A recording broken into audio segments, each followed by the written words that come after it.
This episode is brought to you by the Kirtland Partnership Committee. For 30 years, they've been dedicated to supporting, growing, and preserving the Kirtland National Security Complex. They work tirelessly to enhance military readiness, foster community partnerships, improve quality of life, and promote economic development right here in New Mexico. Join their mission to ensure that Kirtland remains a cornerstone of national security and a key provider of quality jobs and investment for all of Greater Albuquerque. Together, we can make a powerful impact. Kirtland Partnership Committee, proudly shaping the future of our national security for 30 years. As federal authorities continue their investigation into the DWI enterprise scheme here in Albuquerque, the U.S. District Attorney for New Mexico is asking anybody with information to step forward. With more on that, I'm joined by Albuquerque Journal investigative reporter Colleen Held, who's been following the story. It's Tuesday, January 28th, 2025. I'm Gino Gutierrez, and I'll have more on that story in a few moments, plus a look at the Journal's other headlines and Albuquerque's weather forecast coming up on the Leading News. Federal authorities are investigating a, quote, massive and sprawling criminal conspiracy involving New Mexico law enforcement officers who allegedly took kickbacks to help dismiss DWI cases. Now federal authorities are asking witnesses to come forward if they have any knowledge of this conspiracy. With more on this, I'm now joined by Albuquerque Journal investigative reporter Colleen Held, who's been following the issue. Colleen, thank you so much for joining me. Thank you. So, Colleen, this case the federal authorities are investigating. Can you give us a little bit more background about it? The investigation came to light about a year ago when the FBI conducted a number of searches on officers' homes and a law office. So last week was the first big development in it in which prosecutors went public with what the allegations were that we had known for a while. And Colleen, you've been working on this story alongside our colleague Matthew Risen, and when I had a chance to talk to Matt last week, we talked about Rick Mendez, who was a private investigator and a paralegal for attorney Thomas Clear. He pleaded guilty last week to bribery and a racketeering conspiracy, also extortion as well, and it was really that plea deal that really shed the light on this entire operation as a whole. You had a chance to talk to U.S. District Attorney for New Mexico Alex Ubalez about the case. What did he tell you? He gave all indication that the investigation is continuing. He didn't talk about more indictments, but he believes that it's in good hands. Even if he is not going to continue as the U.S. attorney, he has not talked about any plans to resign, but a number of U.S. attorneys have been asked to resign by the new Trump administration. And Colleen, from reading the story, it's my understanding that federal authorities are asking anybody with knowledge, maybe even anybody that was extorted by this conspiracy, to step forward with information, correct? Right. Even after more than a year of investigation, the U.S. attorney says that it's always helpful to have more people that know about what happened to come forward. And when I asked whether he or his office would grant them immunity if they're afraid because they're worried they're going to get criminally charged, he said that would be on a case-by-case basis. And it really would depend on the specifics of the case. But he also said that even without more witnesses, that the case will continue. And Colleen, I want to touch on a central figure in this story, and that's attorney Thomas Clear. Obviously, his paralegal has now pleaded guilty to these charges, but where does Mr. Clear stand at this moment in time? Mr. Clear declined to comment when I talked to him last Friday. He has not been charged. He doesn't appear to be representing defendants in Metro Court, so it's still kind of a big question.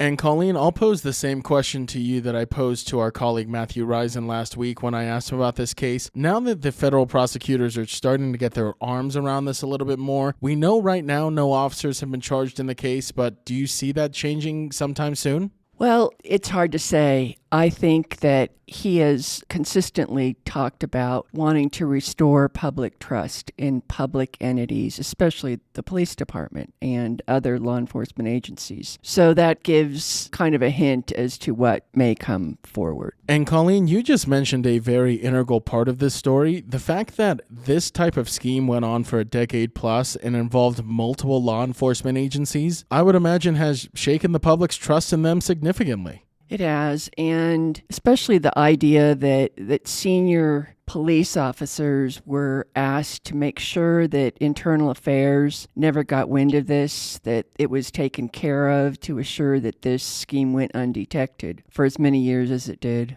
So we'll just have to wait to see what develops next as federal prosecutors and authorities continue to investigate this.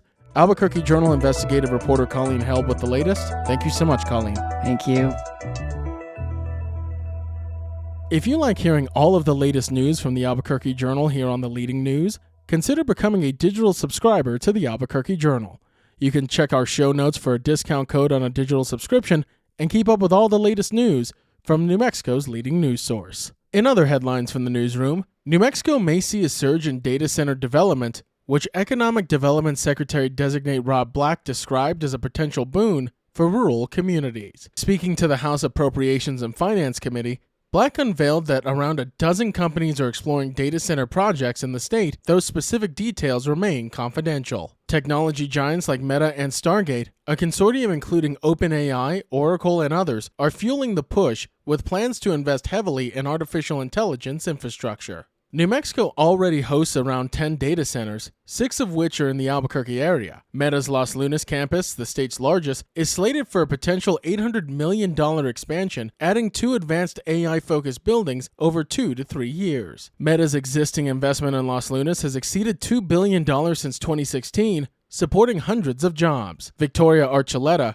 a senior economic developer for Los Lunas, likened the village's rapid growth to Rio Rancho's boom during Intel's expansion. The proposed project, supported by industrial revenue bonds, highlights the state's appeal for such ventures. Concerns about utility costs and water usage was raised by Democratic Representative Sarah Silva, particularly for nearby residents. Black addressed these concerns by highlighting modern, efficient cooling systems and the potential for data centers to adapt to renewable energy. He added that large-scale projects could distribute infrastructure costs more broadly, potentially reducing financial impacts on residential customers. With New Mexico's growing reputation as a data hub, this development could diversify the state's economy while addressing local needs.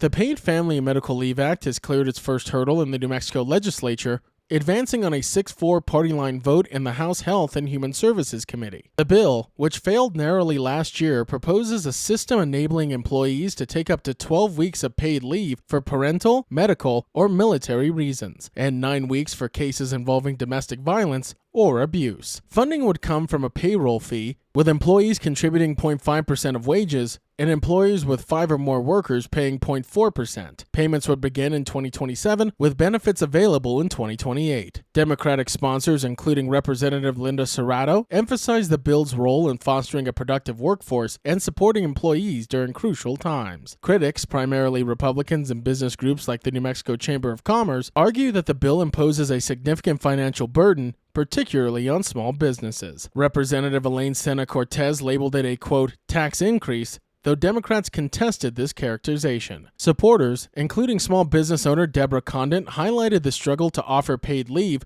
without external support, seeing the program as a lifeline. Conversely, opponents like Abby O'Connor, a rancher and small business owner, warned of the economic strain and labor shortages in rural areas. The bill now heads to the House Commerce and Economic Development Committee.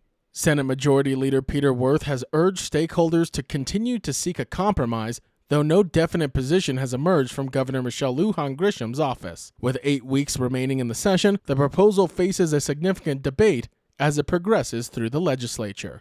And Otero County Sheriff's Deputy Jacob Diaz-Austin, charged with the first-degree murder in the June 27th fatal shooting of 17-year-old Elijah Hadley near Mescalero, waived his initial court appearance Monday and is seeking to have the case dismissed. His attorney filed the motion arguing that prosecutors failed to list witnesses in the criminal complaint as required by state law. Diaz-Austin, 28, remains on paid administrative leave and will retain his position unless convicted. That's according to Otero County Sheriff David Black. The incident occurred during a welfare check on Hadley, who was walking along U.S. Highway 70, carrying an airsoft gun resembling a real firearm. The deputy fired multiple shots, fatally injuring Hadley. Dashcam footage widely circulated on social media shows Hadley dropping the airsoft gun before being shot and shouting, quote, "It's just a BB gun," after falling to the ground. The case was transferred to Bernalillo County District Attorney Sam Bregman to avoid conflicts of interest. The New Mexico State Police previously stated that the object Hadley held appeared to be a firearm, prompting the deputy's response. Critics note a broader trend of fatal shootings involving replica guns, with a CBS report highlighting that over 320 such deaths in the United States since 2015. The court has yet to rule on the dismissal motion, and Diaz-Austin's attorney was not available for further comment. Looking for something to do today? Animal Tales with the ABQ Biopark is happening from 10:30 a.m. to 11:30 a.m. at the Alamosa Public Library. An open art night is happening at the Lost Cultures Tea Bar from 6 p.m. to 10 p.m. and free music bingo is happening at 7 p.m. at Flock of the Moon's Brewing Company. Now taking a look at Albuquerque's weather forecast. Today you can expect mostly sunny skies with a high near 56, and this evening a chance of sprinkles and flurries, mostly cloudy, with a low around 29. To keep up with all the latest news from the Albuquerque Journal, you can visit our website at abqjournal.com.